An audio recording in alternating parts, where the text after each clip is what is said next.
श्रीमहामृत्युञ्जय स्तोत्र। रुद्रं पशुपतिं स्थाणुं नीलकण्ठं उमापतिं नमामि शिरसा देवं किं नो मृत्युः करिष्यति। नीलकण्ठं कालमूर्तिं कालज्ञं कालनाशनं नमामि शिरसा देवं किं नो मृत्युः करिष्यति। नीलकण्ठं विरूपाक्षं निर्मलं निलयप्रदं नमामि शिरसा देवं किं नो मृत्युः करिष्यति। वामदेवं महादेवं लोकनाथं जगद्गुरुं नमामि शिरसा देवं किं नो मृत्युः करिष्यति। देवदेवं जगन्नाथं देवेशं वृषभध्वजं नमामि शिरसा देवं किं नो मृत्युः करिष्यति। गंगाधरं महादेवं सर्वाभरणभूषितं नमामि शिरसा देवं किं नो मृत्युः करिष्यति। त्र्यक्षं चतुर्भुजं शान्तं जटामुकुटधारिणं नमामि शिरसा देवं किं नो मृत्युः करिष्यति। भस्मोद्धूलितसर्वाङ्गं नागाभरणभूषितं नमामि शिरसा देवं किं नो मृत्युः करिष्यति। अनन्तमव्ययं शान्तम् अक्षमालाधरं हरं नमामि शिरसा देवं किं नो मृत्युः करिष्यति। आनन्दं परमं नित्यं कैवल्यपददायिनं नमामि शिरसा देवं किं नो मृत्युः करिष्यति। अर्धनारीश्वरं देवं पार्वती प्राणनायकं नमामि शिरसा देवं किं नो मृत्युः करिष्यति। प्रलयस्थितिकर्तारम् आदिकर्तारमीश्वरं नमामि शिरसा देवं किं नो मृत्युः करिष्यति। व्योमकेशं विरूपाक्षं चन्द्रार्धकृतशेखरं नमामि शिरसा देवं किं नो मृत्युः करिष्यति। गंगाधरं शशिधरं शङ्करं शूलपाणिनं नमामि शिरसा देवं किं नो मृत्युः करिष्यति। अनाथः परमानन्दं कैवल्यः पदगामिनं नमामि शिरसा देवं किं नो मृत्युः करिष्यति। स्वर्गापवर्गदातारं सृष्टिस्त्यन्तकारणं नमामि शिरसा देवं किं नो मृत्युः करिष्यति। कल्पायुर्देहि मे पुण्यं यावदायुररोगतां नमामि शिरसा देवं किं नो मृत्युः करिष्यति। शिवेशानां महादेवं वामदेवं सदाशिवं नमामि शिरसा देवं किं नो मृत्युः करिष्यति। उत्पत्तिस्थितिसंहार कर्तारमीश्वरं गुरुं नमामि शिरसा देवं किं नो मृत्युः करिष्यति। मार्कण्डेयकृतं स्तोत्रं यः पठेत् शिवसन्निधौ तस्य मृत्युभयं नास्ति नाग्निचौरभयं क्वचित्। सतावर्तं प्रकर्तव्यं सङ्कटे कष्टनाशनं शुचिर्भूत्वा पठेत् स्तोत्रं सर्वसिद्धिप्रदायकं।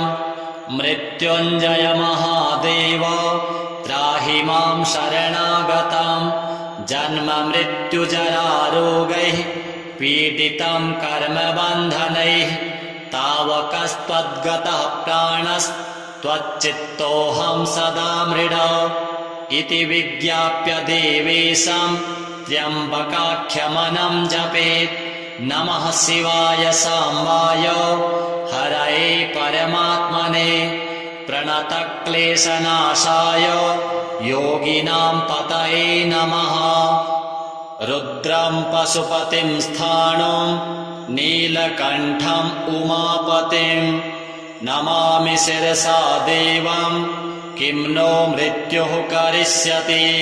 नीलकण्ठं कालमूर्तिं कालज्ञं कालनाशनं नमामि शिरसा देवं किं नो मृत्युः करिष्यति। नीलकण्ठं विरूपाक्षं निर्मलं निलयप्रदं नमामि शिरसा देवं किं नो मृत्युः करिष्यति। वामदेवं महादेवं लोकनाथं जगद्गुरुं नमामि शिरसा देवं किं नो मृत्युः करिष्यति। देवदेवं जगन्नाथं देवेशं वृषभध्वजं नमामि शिरसा देवं किं नो मृत्युः करिष्यति।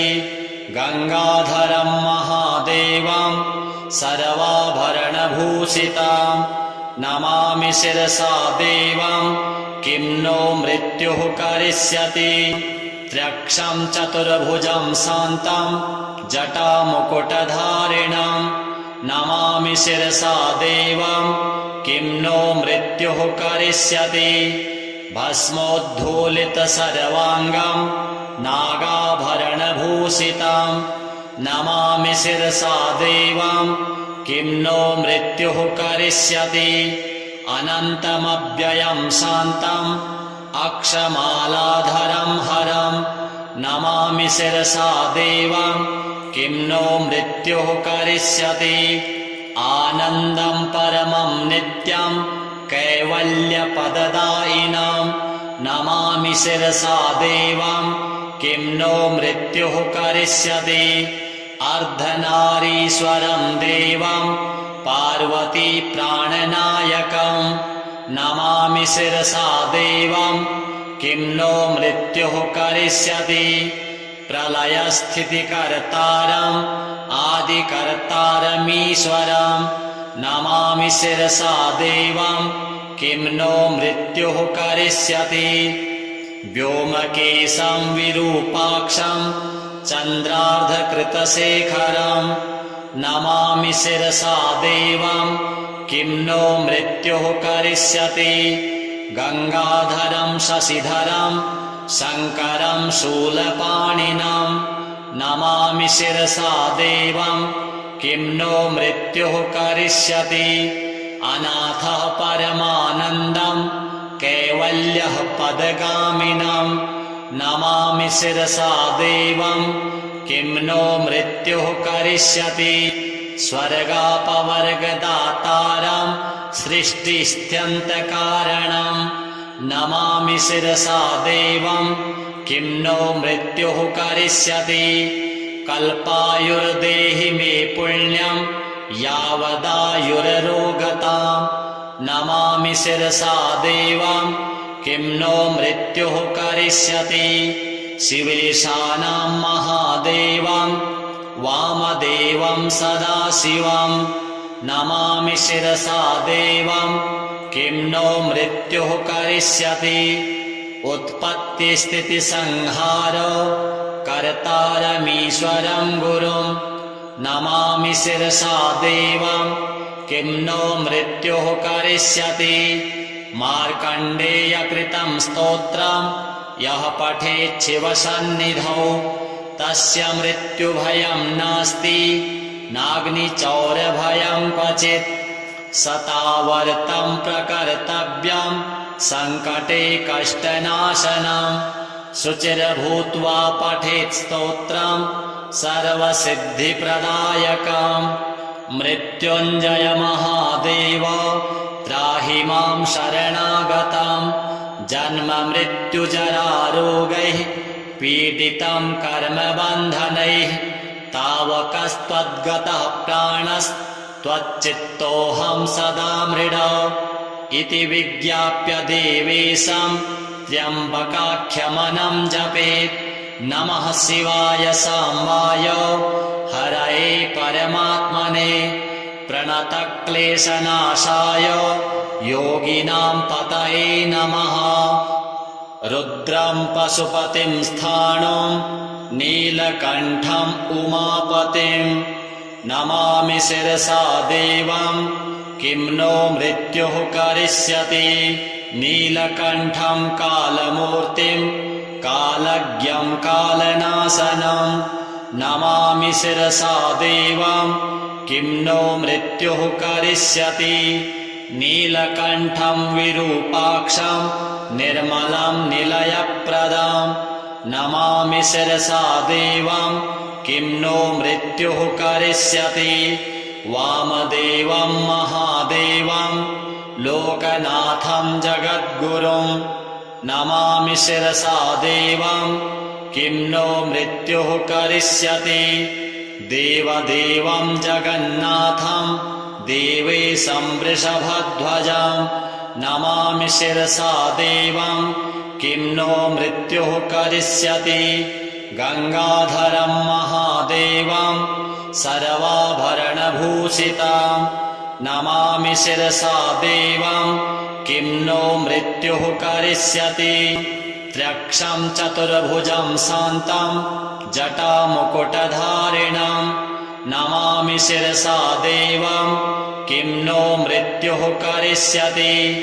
भस्मोद्धूलितसर्वाङ्गं नागाभरणभूषितं नमामि शिरसा देवं किं नो मृत्युः करिष्यति।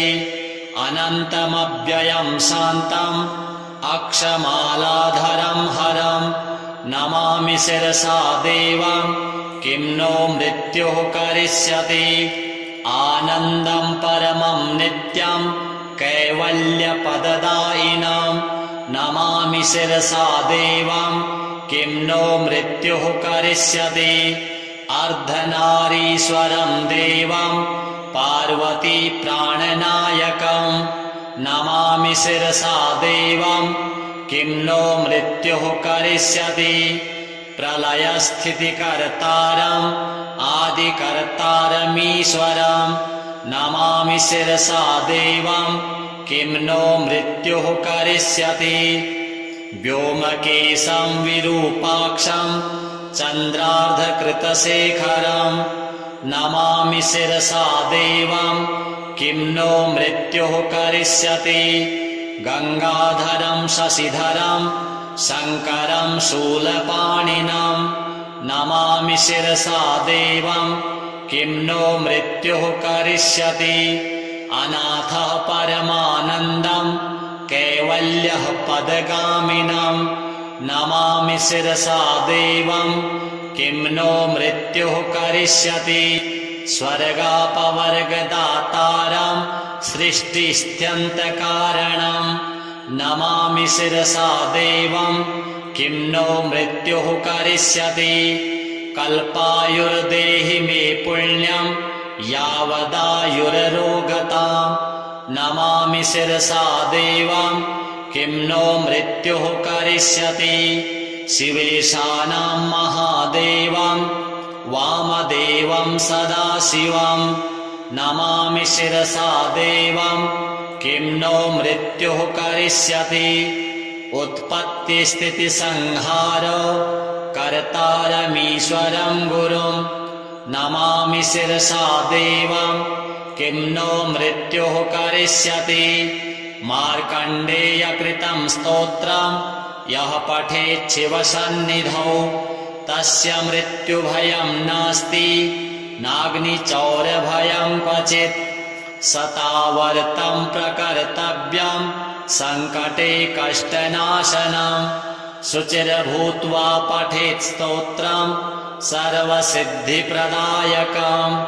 मृत्युञ्जय महादेव त्राहि मां शरणागतं जन्म मृत्युजरारोगैः पीडितं कर्मबन्धनैः तावकस्त्वद्गतः प्राणस्त्वच्चित्तोऽहं सदा मृड इति विज्ञाप्य देवेशं त्र्यम्बकाख्यमनं जपेत्।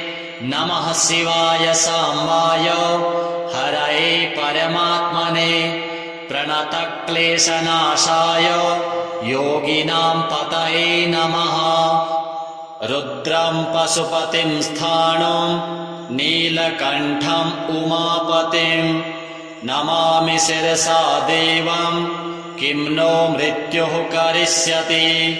नीलकण्ठं कालमूर्तिं कालज्ञं कालनाशनं नमामि शिरसा देवं किं नो मृत्युः करिष्यति।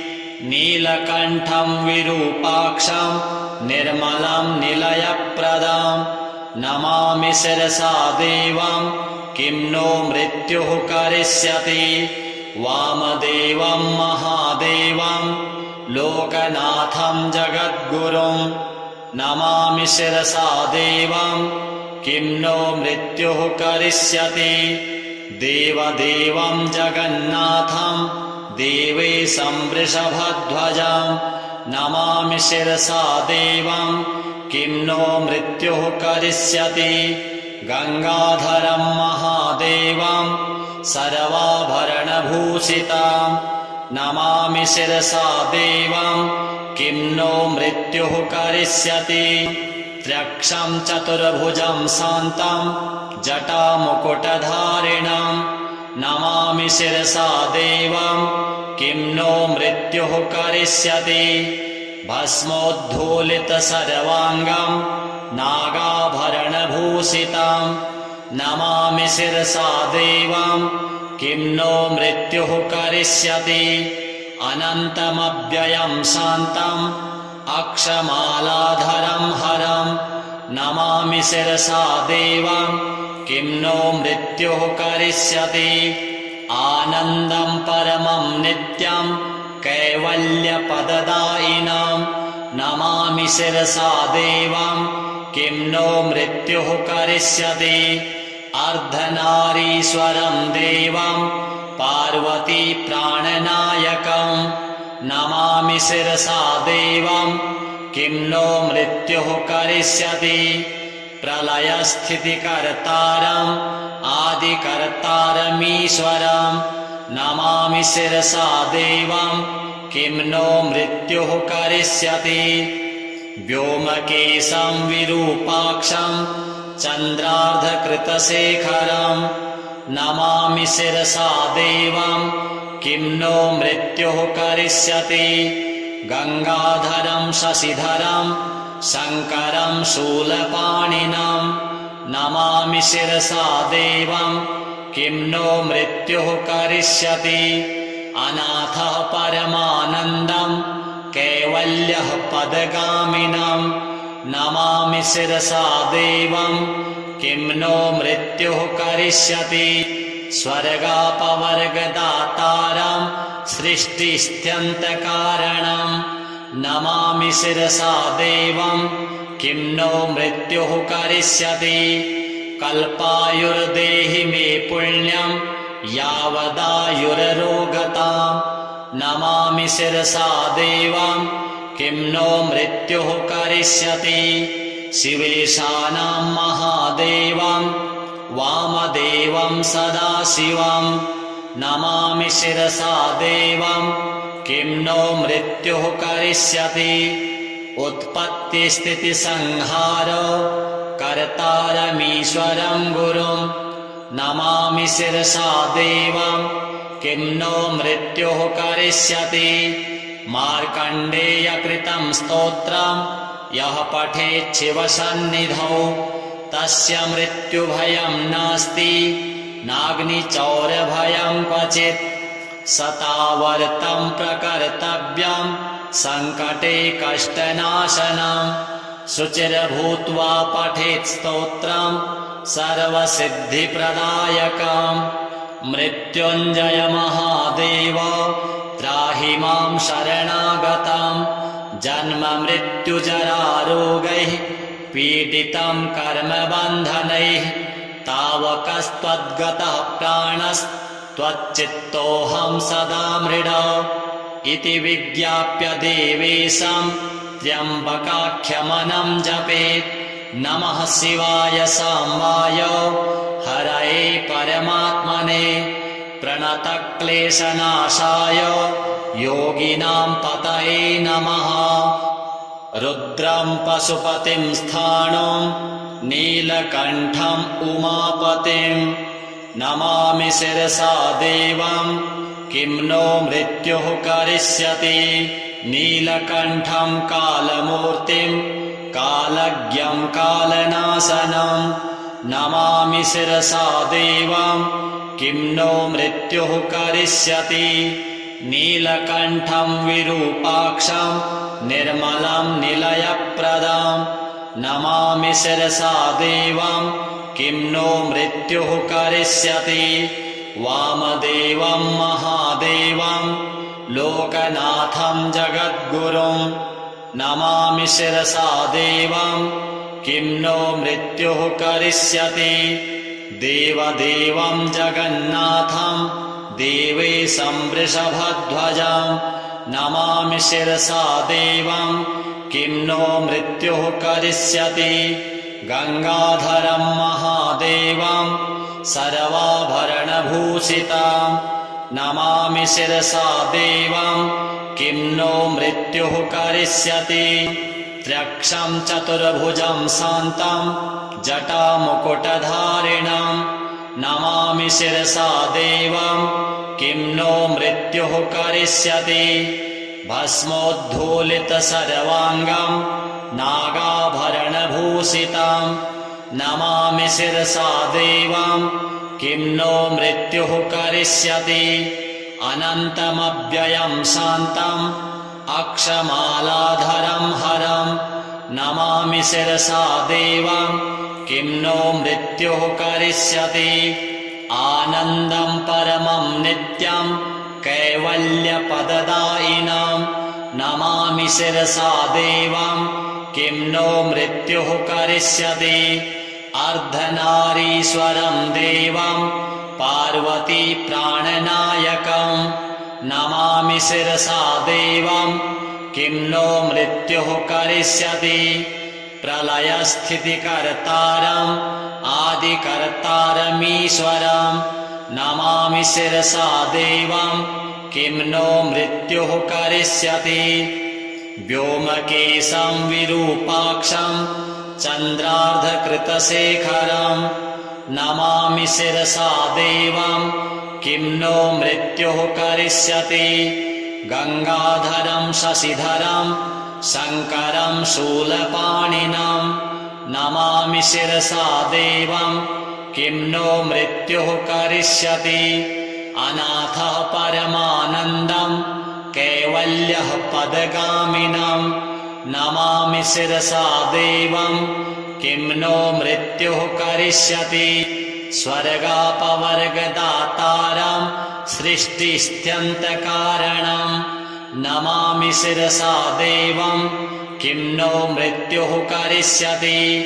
कल्पायुर्देहि मे पुण्यं यावदायुररोगतां नमामि शिरसा देवं किं नो मृत्युः करिष्यति। शिवेशानां महादेवं वामदेवं सदाशिवं नमामि शिरसा देवं किं नो मृत्युः करिष्यति। उत्पत्तिस्थितिसंहार कर्तारमीश्वरं गुरुं नमामि शिरसा देवं किं नो मृत्युः करिष्यति।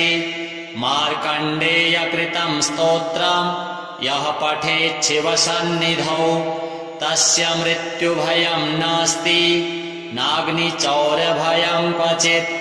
सतावर्तं प्रकर्तव्यं सङ्कटे कष्टनाशनं शुचिर्भूत्वा पठेत् स्तोत्रं सर्वसिद्धिप्रदायकं।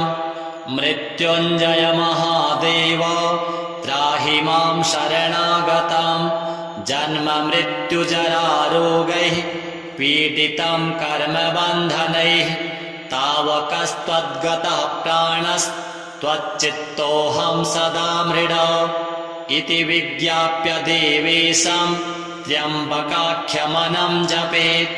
नमः शिवाय साम्बाय हरये परमात्मने प्रणतक्लेशनाशाय योगिनां पतये नमः। रुद्रं पशुपतिं स्थाणुं नीलकण्ठम् उमापतिं नमामि शिरसा देवं किं नो मृत्युः करिष्यति। नीलकण्ठं कालमूर्तिं कालज्ञं कालनाशनं नमामि शिरसा देवं किं नो मृत्युः करिष्यति। नीलकण्ठं विरूपाक्षं निर्मलं निलयप्रदं नमामि शिरसा देवं किं नो मृत्युः करिष्यति। वामदेवं महादेवं लोकनाथं जगद्गुरुं नमामि शिरसा देवं किं नो मृत्युः करिष्यति। देवदेवं जगन्नाथं देवेशं वृषभध्वजं नमामि शिरसा देवं किं नो मृत्युः करिष्यति। गंगाधरं महादेवं सर्वाभरणभूषितं नमामि शिरसा देवं किं नो मृत्युः करिष्यति। त्र्यक्षं चतुर्भुजं शान्तं जटामुकुटधारिणं नमामि शिरसा देवं किं नो मृत्युः करिष्यति। भस्मोद्धूलितसर्वाङ्गं नागाभरणभूषितं नमामि शिरसा देवं किं नो मृत्युः करिष्यति। अनन्तमव्ययं शान्तम् अक्षमालाधरं हरं नमामि शिरसा देवं किं नो मृत्युः करिष्यति। आनन्दं परमं नित्यं कैवल्यपददायिनं नमामि शिरसा देवं किं नो मृत्युः करिष्यति। अर्धनारीश्वरं देवं पार्वती प्राणनायकं नमामि शिरसा देवं किं नो मृत्युः करिष्यति। प्रलयस्थितिकर्तारम् आदिकर्तारमीश्वरं नमामि शिरसा देवं किं नो मृत्युः करिष्यति। व्योमकेशं विरूपाक्षं चन्द्रार्धकृतशेखरं नमामि शिरसा देवं किं नो मृत्युः करिष्यति। गंगाधरं शशिधरं शङ्करं शूलपाणिनं नमामि शिरसा देवं किं नो मृत्युः करिष्यति। अनाथः परमानन्दं कैवल्यः पदगामिनं नमामि शिरसा देवं किं नो मृत्युः करिष्यति। स्वर्गापवर्गदातारं सृष्टिस्त्यन्तकारणं नमामि शिरसा देवं किं नो मृत्युः करिष्यति। कल्पायुर्देहि मे पुण्यं यावदायुररोगतां नमामि शिरसा देवं किं नो मृत्युः करिष्यति। शिवेशानां महादेवं वामदेवं सदाशिवं नमामि शिरसा देवं किं नो मृत्युः करिष्यति।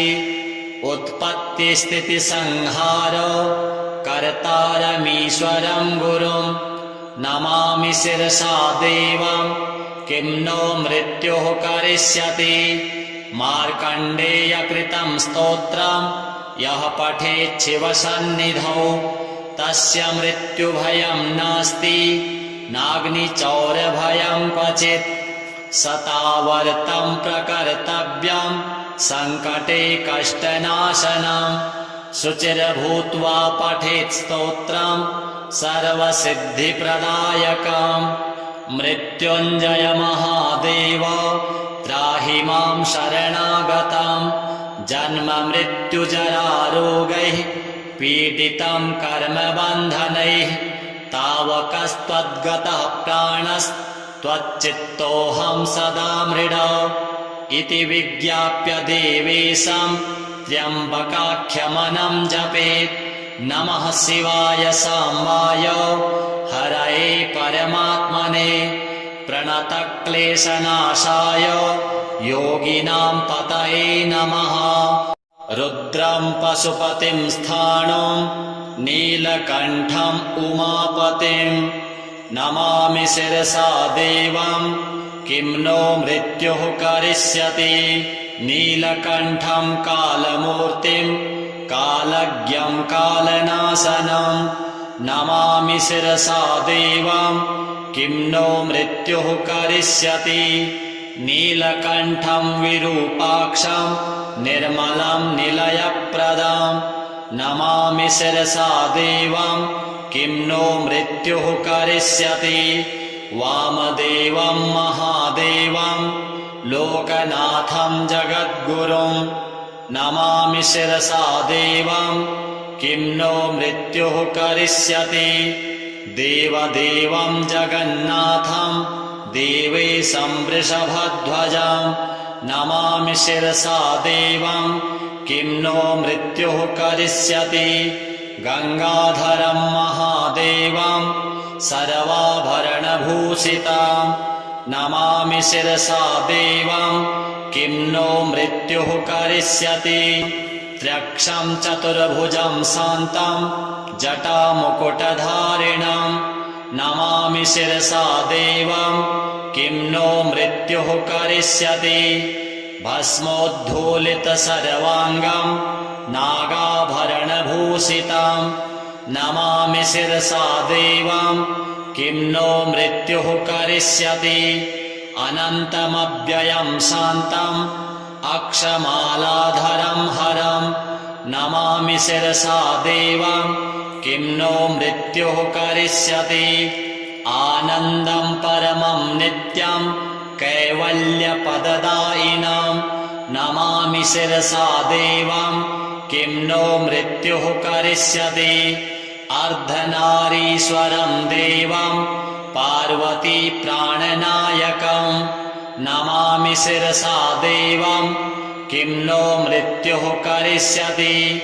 प्रलयस्थितिकर्तारम् आदिकर्तारमीश्वरं नमामि शिरसा देवं किं नो मृत्युः करिष्यति। व्योमकेशं विरूपाक्षं चन्द्रार्धकृतशेखरं नमामि शिरसा देवं किं नो मृत्युः करिष्यति। गंगाधरं शशिधरं शङ्करं शूलपाणिनं नमामि शिरसा देवं किं नो मृत्युः करिष्यति। अनाथः परमानन्दं कैवल्यः पदगामिनं नमामि शिरसा देवं किं नो मृत्युः करिष्यति। स्वर्गापवर्गदातारं सृष्टिस्त्यन्तकारणं नमामि शिरसा देवं किं नो मृत्युः करिष्यति। कल्पायुर्देहि मे पुण्यं यावदायुररोगतां नमामि शिरसा देवं किं नो मृत्युः करिष्यति। शिवेशानां महादेवं वामदेवं सदाशिवं नमामि शिरसा देवं किं नो मृत्युः करिष्यति। उत्पत्तिस्थितिसंहारो कर्तारमीश्वरं गुरुं नमामि शिरसा देवं किं नो मृत्युः करिष्यति। मार्कण्डेयकृतं स्तोत्रं यः पठेत् शिवसन्निधौ तस्य मृत्युभयं नास्ति नाग्निचौरभयं क्वचित्। सतावर्तं प्रकर्तव्यं सङ्कटे कष्टनाशनं शुचिर्भूत्वा पठेत् स्तोत्रं सर्वसिद्धिप्रदायकं। मृत्युञ्जय महादेव त्राहि मां शरणागतं जन्म मृत्युजरारोगैः पीडितं कर्मबन्धनैः तावकस्त्वद्गतः प्राणस्त्वच्चित्तोऽहं सदा मृडा इति विज्ञाप्य देवेशं त्र्यम्बकाख्यमनं जपेत्। नमः शिवाय साम्बाय हरये परमात्मने प्रणतक्लेशनाशाय योगिनां पतये नमः। रुद्रं पशुपतिं स्थाणुं नीलकण्ठम् उमापतिं नमामि शिरसा देवं किं नो मृत्युः करिष्यति। नीलकण्ठं कालमूर्तिं कालज्ञं कालनाशनं नमामि शिरसा देवं किं नो मृत्युः करिष्यति। नीलकण्ठं विरूपाक्षं निर्मलं निलयप्रदं नमामि शिरसा देवं किं नो मृत्युः करिष्यति। वामदेवं महादेवं लोकनाथं जगद्गुरुं नमामि शिरसा देवं किं नो मृत्युः करिष्यति। देवदेवं जगन्नाथं देवेशं वृषभध्वजं नमामि शिरसा देवं किं नो मृत्युः करिष्यति। गंगाधरं महादेवं सर्वाभरणभूषितं नमामि शिरसा देवं किं नो मृत्युः करिष्यति। त्र्यक्षं चतुर्भुजं शान्तं जटामुकुटधारिणं नमामि शिरसा देवं किं नो मृत्युः करिष्यति। भस्मोद्धूलितसर्वाङ्गं नागाभरणभूषितं नमामि शिरसा देवं किं नो मृत्युः करिष्यति। अनन्तमव्ययं शान्तम् अक्षमालाधरं हरं नमामि शिरसा देवं किं नो मृत्युः करिष्यति।